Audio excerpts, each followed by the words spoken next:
TV Educa Hits, o canal da educação de Imperatriz. Olá, pessoal. Eu sou o professor Alex Rodrigues e nós vamos para mais uma aula de Ciências Naturais. Hoje vamos falar sobre os animais, focando nos animais invertebrados, que são aqueles que não possuem vértebras. As vértebras são ossos que formam a nossa coluna vertebral e nos mantêm eretos, em pés. Nós temos um esqueleto diferenciado desses animais que nós estudaremos hoje. Esses animais são divididos em 8 grupos distintos: os poríferos, os quinidários, os plateumintos, nemateumintos, anelídeos, moluscos, artrópodes e equinodermos.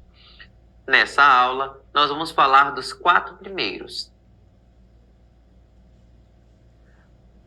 Antes de iniciarmos a divisão desses grupos, desses filos, nós vamos aqui colocar um comparativo evolutivo, que mostra como esses animais foram evoluindo ao longo do tempo, até chegar nos animais atuais. Lógico, essa aqui se refere à teoria da evolução. Nós temos os poríferos primeiro, a partir de um ancestral em comum, é que foram surgindo novas características para formar os outros grupos de animais. Então, os poríferos são os mais simples. Essa imagem mostra uma árvore filogenética dos invertebrados. Essa árvore é um esquema mostrando a evolução desses grupos. De acordo com a teoria evolutiva, nós temos a complexidade diferenciada desses organismos, e essa complexidade se dá exatamente porque um evoluiu de um ancestral comum com o anterior. Então, como primeiro, nós temos os poríferos. Segundo grupo, os quinidários, com características distintas, plateumintos, depois nemateumintos, moluscos, anelídeos, artrópodes e equinodermos, até chegar nos animais mais complexos, que são os cordados, onde nós, seres humanos, nos incluímos. A iniciar então pelos poríferos. Esse nome refere-se a uma característica anatômica, característica do seu corpo, que são animais com poros.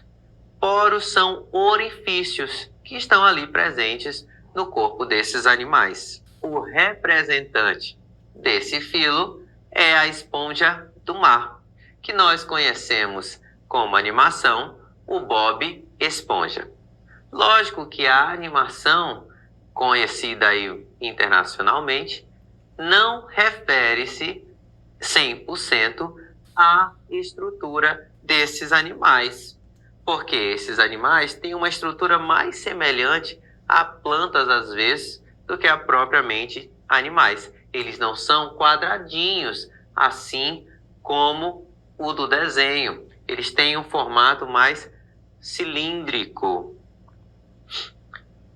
E como características desse grupo, nós temos animais multicelulares. Multi se refere a várias células. Apesar dele ter várias células, essas células não organizam tecidos e nem órgãos específicos, tornando esses animais bem simples. É como se eles fossem um aglomerado, um amontoado, muitas células juntas, com funções distintas, mas que trabalham ali para sobreviverem. Então, apesar de serem multicelulares, não possuem tecidos e órgãos verdadeiros. Eles também são fixos, sésseis, como uma planta. Eles não têm a capacidade de se locomover como outros animais. Assim, eles adquirem o seu alimento através da filtração da água onde vivem. Eles possuem células específicas para realizar essa filtração. As células dos porócitos possuem espaços, possuem um túnelzinho, um canal entre elas, por onde entra a água com os nutrientes no corpo da esponja. E essa água com nutriente vai passar por outras células, chamadas de coanócitos, que vão vibrar o seu flagelo, absorvendo os nutrientes presentes na água. Esses coanócitos são responsáveis pela digestão desses nutrientes e passam para as outras células os nutrientes necessários. Além disso, eles têm os pinacócitos, que vão formar como se fosse o revestimento, a pele da esponja. Os amebócitos são células com características de se transformar em outras células. Elas se transformam, por exemplo, em células reprodutivas, porque esses animais vão se reproduzir também. Todos os seres vivos têm capacidade de reprodução. E as esponjas do mar também se reproduzem. Os amebócitos são grandes responsáveis por essa reprodução, porque formam outras células. Eles podem se transformar em coanócitos, em porócitos, em pinacócitos, em outros amebócitos e também em células reprodutivas, como os espermatozoides. E por fim, as espículas.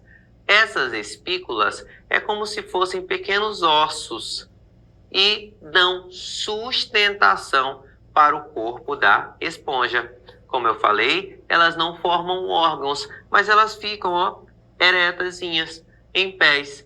Isso por conta das espículas que formam o seu corpo. Uma curiosidade sobre esses animais é que algumas esponjas possuem um material que as deixa bem flexível, bem macia, que é a espongina. E essas esponjas foram por muito tempo, e em alguns lugares até ainda são utilizadas para tomar banho e para lavar objetos, utensílios domésticos.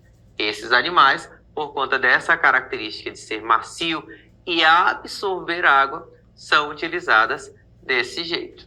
Segundo grupo, segundo filo de animais invertebrados, são os quinidários ou selenterados. Esses quinidários têm esse nome por conta de uma célulazinha que eles possuem, os quinidoblastos. O que é o quinidoblasto?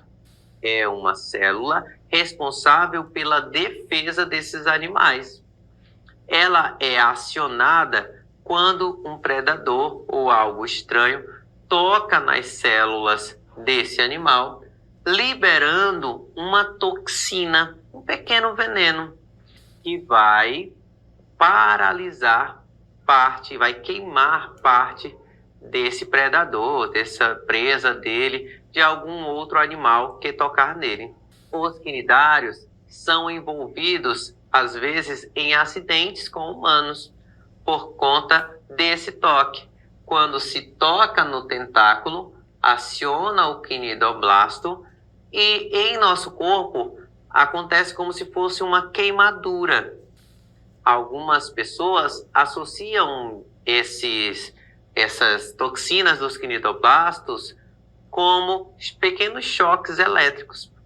Por isso, algumas pessoas comumente dizem que você pode tomar um choque de uma água-viva. Na verdade, não é um choque, mas sim a liberação de uma toxina que encontra a tua pele e deixa uma marca de queimadura. Características deste grupo, desse filo. Eles são pluricelulares, diferente das esponjas, que eram multi.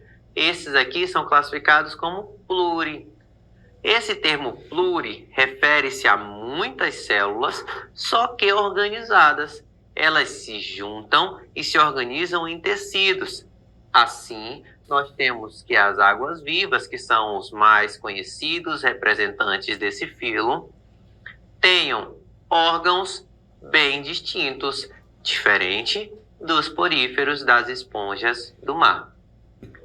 Possuem uma cavidade digestória, eles são predadores, comem pequenos animais e lá dentro do corpo deles, na cavidade digestória, ele vai digerir esse animal.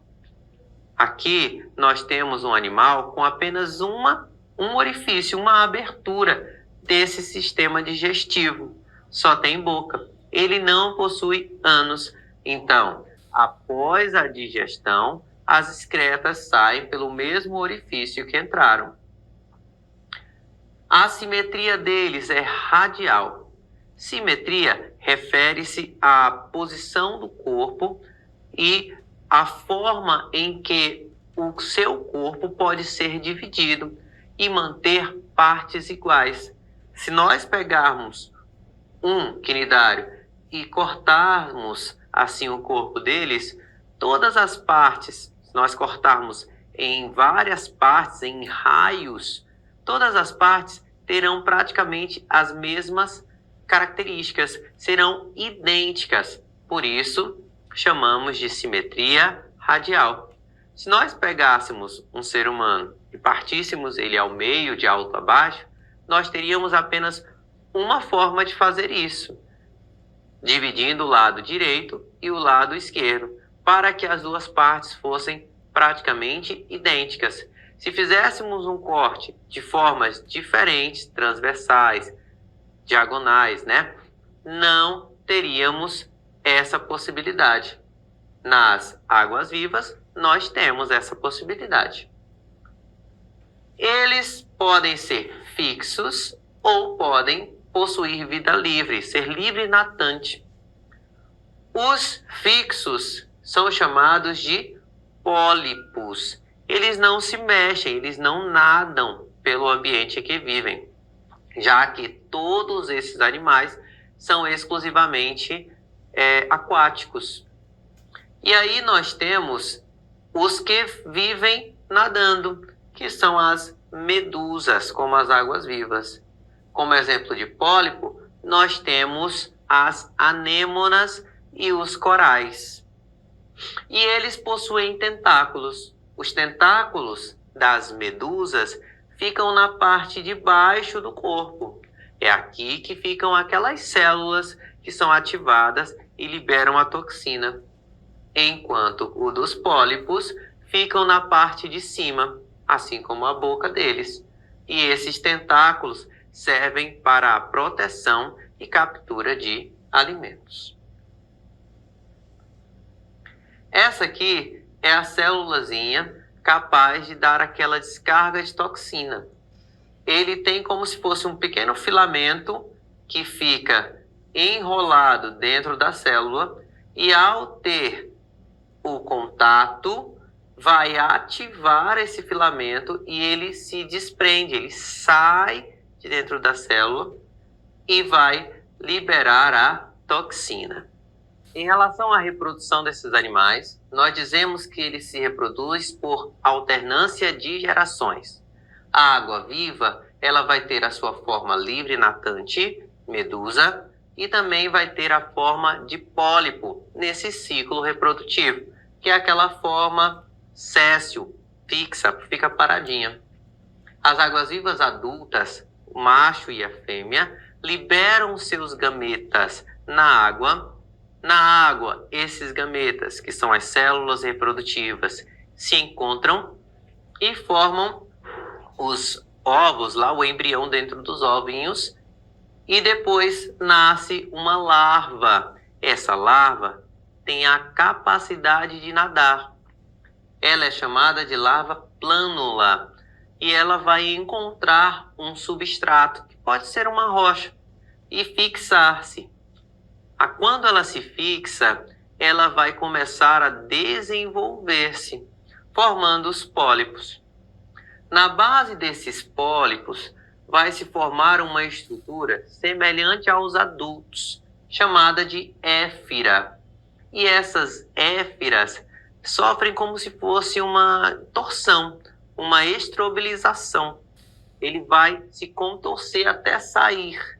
E vai formar várias éferazinhas, várias estruturas, vários organismozinhos desse, e a de cima vai saindo, se desprendendo, até conseguir nadar na água e desenvolver-se até o organismo adulto, uma medusa, uma água-viva. Os plateumintos. Os plateumintos são chamados de vermes chatos. Eles recebem esse nome pela característica de seu corpo ser achatado dorso-ventralmente. É como se a gente pegasse um vermezinho e batesse nele nas costas e na frente e achatasse ele para ficar que nem um papel. Esses são os plateumintos. Características desse grupo. São animais pluricelulares, como os outros, tá? A partir dos quinidários, todos os animais são pluricelulares, possuem mais de uma célula. E esses já vão ter como característica nova a musculatura. Eles possuem músculos, graças aos folhetos embrionários, que é um assunto de outra aula. Eles possuem um corpo achatado, não possuem espaço entre os seus órgãos internos. Eles são, então, acelomados. Esse A significa negação, e celomados refere-se ao espaço entre os órgãos.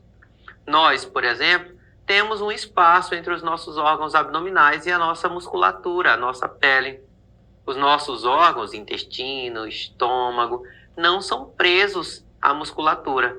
Esse espaço vem de uma outra estrutura chamada de celoma. Os plateumintos não possuem essa característica.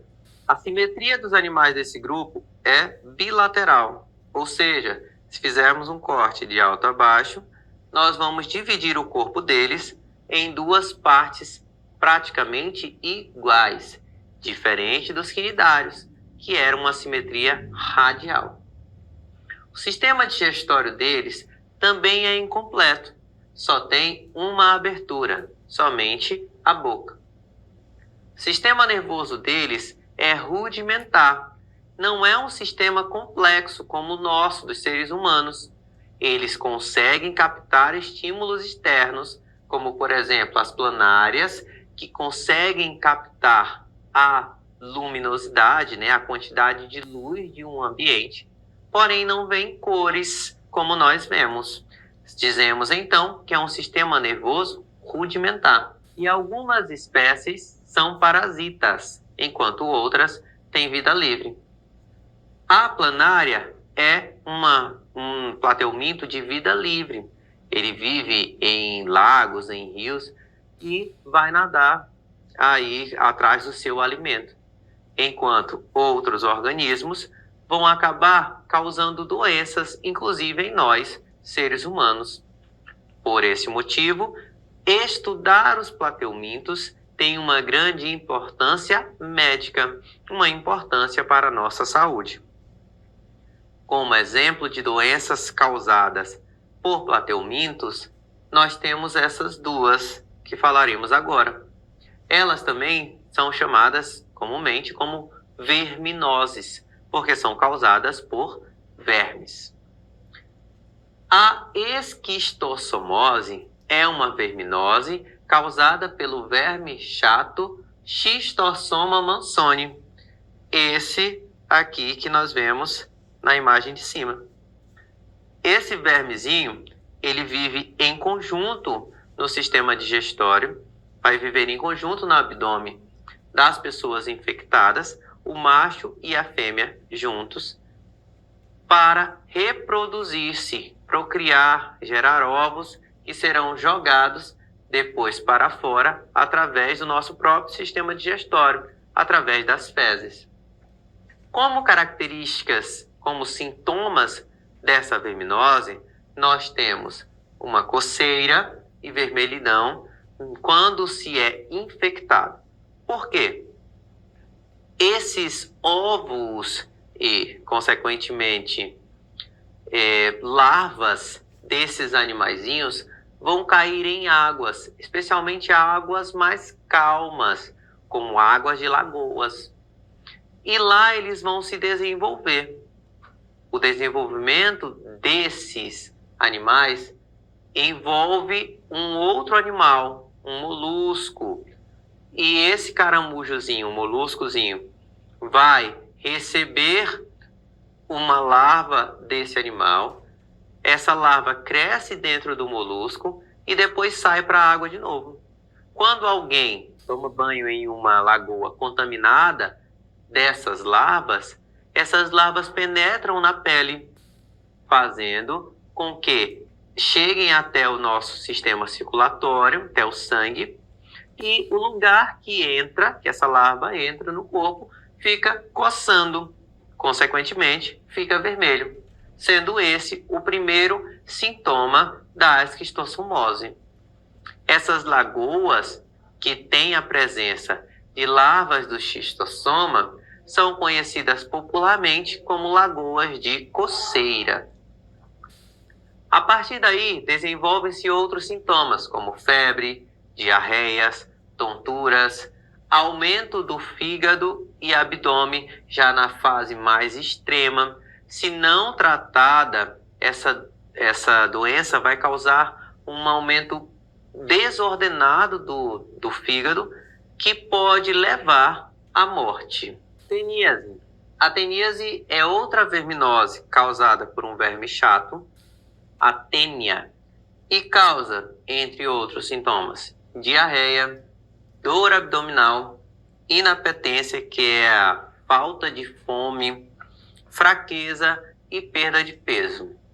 As tênias também são conhecidas como solitárias e recebem esse nome porque vivem sozinhas dentro do intestino da pessoa que está sendo o hospedeiro dela, de quem ela contaminou.